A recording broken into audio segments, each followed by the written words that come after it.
બાલાસિનોરમાંથી સમાચાર મળી રહ્યા છે। બાલાસિનોર નગરપાલિકા વિસ્તારમાં છેલ્લા કેટલા સમયથી નગરના વિવિધ વિસ્તારમાં પીવાના પાણીમાં દૂષિત પાણી ભળી જતા હોવાની બૂમ ઉઠી છે, જ્યારે હાલમાં નગરપાલિકા દ્વારા આપવામાં આવતા પાણીમાં ભારે દુર્ગંધ સાથે દૂષિત પાણી આવે છે।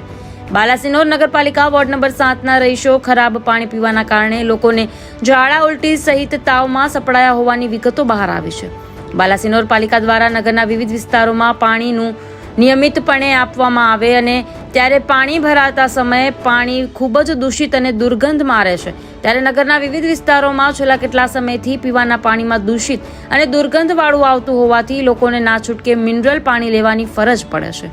ત્યારે પાલિકા તંત્રને અનેક નગરજનો દ્વારા વારંવાર લેખિત અને મૌખિક રજૂઆતો કરવા છતાં પાલિકા સત્તાધીશોનું પેટનું પાણી નથી હલતું। કોઈ કોર્પોરેટર પણ પોતાની જવાબદારી લેવા તૈયાર નથી, ખાલી વોટ લેવાનો હોય ત્યારે આવે છે। રહીશો ભારે હાલાકીનો સામનો કરી રહ્યા છે।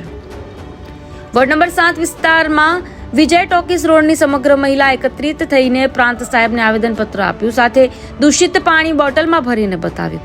છેલ્લા 2 થી 3 વર્ષોની આ જ રીતે દૂષિત અને દુર્ગંધવાળું પાણી આવે છે। માનનીય પ્રાંત સાહેબને આવેદન કરતી મહિલાઓએ વહેલી તકે નિવારણ આવે અને શુદ્ધ પાણી આવે તેવી માંગણી કરી।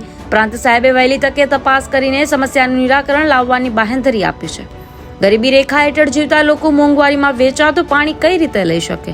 અમારે ત્યાં કોઈ હેન્ડપંપ નથી અને કોઈ બોર આવેલું નથી તેવું લોકોએ જણાવ્યું। બાલાસિનોર નગરના લોકોને શુદ્ધ પાણી અને રોગચાળાથી રાહત ક્યારે મળશે તે જોવાનું રહ્યું। મોદીના ગુજરાતની આ દુર્દશા છે। કરોડોની ગ્રાન્ટ આવે છે પણ જાય છે ક્યાં તેવા અનેક પ્રકારની વિગતો બહાર આવી રહી છે। બ્યુરો રિપોર્ટ, જમીલા દીવાન, ન્યૂઝ ટુડે। पानी भी कपड़े भी गंदे हो जाते हैं। इतनी जाजरू की बात आती है, पूरी टोटली बर्तन भी नहीं मानते। हम लाने का कहाँ से पानी? इतने हैरान हो गए हम, कितने टाइम से बच्चे भी बीमार हो गए। कहाँ से पानी लाने का? तो सब आरो डाले, हम कहाँ से आरो डाली है? कोई चीज हमारी सगवड़ नहीं है, कोई चीज